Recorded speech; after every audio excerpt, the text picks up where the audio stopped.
Hi, I'm Jack Easthope, reg number 196363, and this is my third video log in relation to the coaching process. First and foremost, I thought it would be a good idea to look into some of the literature towards what the coaching process actually is. I have referenced 3 different thoughts and theories in relation to what the coaching process is, one based around the improvement of sports performance, one in relation to teaching, communicating and building relationships, and another with emphasis towards how it's not just a journey for the athlete, but also a process for the coach. A piece of literature I came across that I really liked was from Cushion, 2007, where he states, perhaps coaching is an enterprise where a definitive set of concepts and principles will always be exclusive, and as such a singular all-encompassing model may not be possible. The rationale behind why I like this statement is because it highlights that the coaching process itself is individual to the coach and the journey they've gone through as their professional development. This leads me to perceive coaching as an art and not just a science, and therefore a coach's philosophy and the behaviours a coach uses are all due to their background and development. The rest of this vlog contains reflections towards my own coaching process. I have recorded 2 coaching scenarios in which I will observe and then critique, highlighting coaching behaviours of which I think I have executed well and coaching behaviours in which I think I could have executed better. Coaching scenario 1 is the delivery of a counter movement jump used during the end of a warm-up.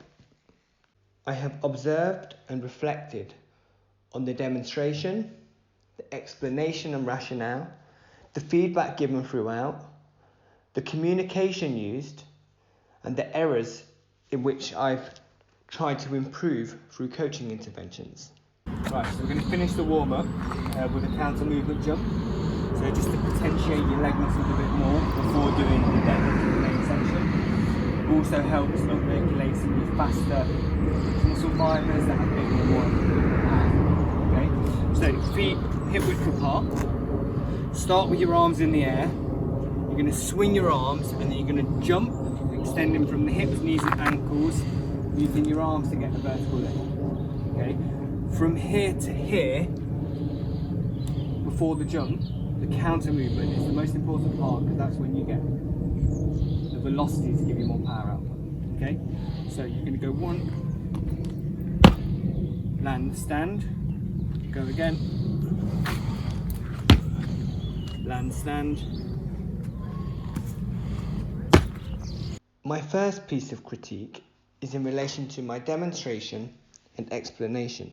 Not only was it long-winded, but some of it was unnecessary. I gave the athlete too many cues and too much to think about. This of course will lead to paralysis by analysis, leaving the athlete unsure of where to start. The cues I did give were all positive cues and positive demonstrations, showing the athlete what to do. In retrospect, I should have also gave the athlete some negative demonstrations, precursing common complications and compensations and technical errors that may occur within this movement.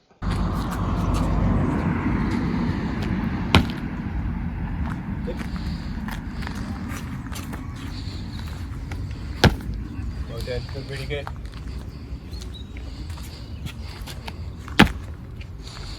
Okay, anything that changed as you went throughout your race?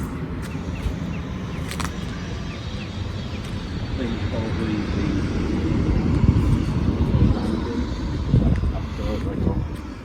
Okay, cool. Okay, yeah, so you're right. So that's where I was going as well. So the landing got better. What was different to your landing in relation to your initial start position, do you know? So where are your feet now? wider. So the wider when you're landing. So the reason it felt better is because you got wider, you gave yourself more stability for a bigger base of support, which is great. But you do lose force production on the landing when you're wider.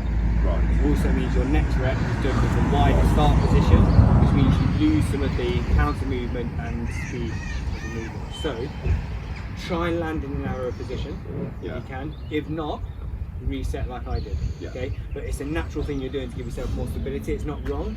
You just don't get as much return. Okay, much better. Really good.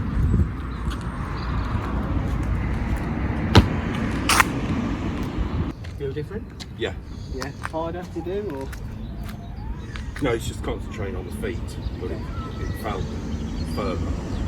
The communication I used as an intervention to help improve the athlete's counter movement jump was the use of open questioning and leading questioning. I'm looking to raise the athlete's levels of consciousness here in relation to what he's competent with and incompetent with. By asking the athlete, "Where are your feet now?"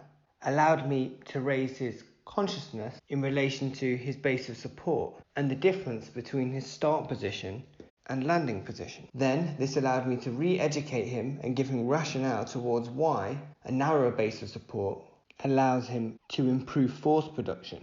Coaching scenario 2 consists of some sledgehammer slams. Here, again, I have reflected and observed on my coaching behaviours and will critique the use of my auditory cues, my attentional focus, intent towards the exercise and the desired outcome, and once again, open and leading questions. I also emphasise how I try to make my coaching fun and enjoyable while building relationships with my athletes.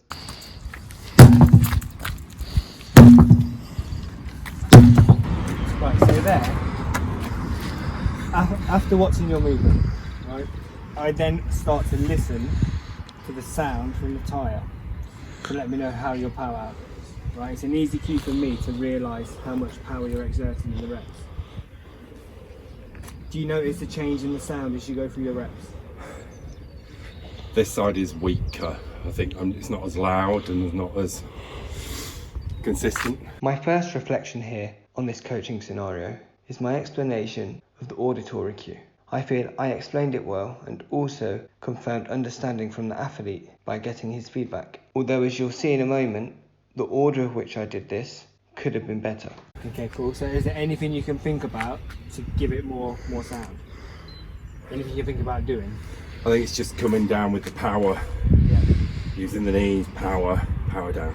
Okay, so when you do that, you use an internal cue. So you think about generating more power from your body. So when the knees come down, hitting the hammer into the tyre, right? Which sometimes takes up too much headspace. So instead, think about putting a hole in the tyre. Okay, imagine trying to break the tyre with the hammer, okay? And that intentional focus and that intentional cue should give you more headspace to then get more from your body without having to think about bending the knees and hips. And as a result of that, you should then get more sound. You can also just put more kind of aggression into it, and hopefully that should give us more sound, and then that's a way that we learn that your power output increases. In retrospect, although I feel I delivered the coaching behaviour really well and educated the athlete well, I should have explained the external cueing and attentional focus before asking the athlete for feedback in relation to him thinking of his own cue. To complement the cue I gave of putting a hole in the tyre, not to mention as an extension to the auditory cue, asking the athlete to be more aggressive should have helped improve his intent towards increasing his power output to complement his attentional focus even further. Keep it loud. Good. Try and break the tyre. Any better? Yeah. Any noisier? Yeah. Did it give you more headspace? I think so, yeah, because I was concentrating more on making more sound Yeah, good. than what I was doing.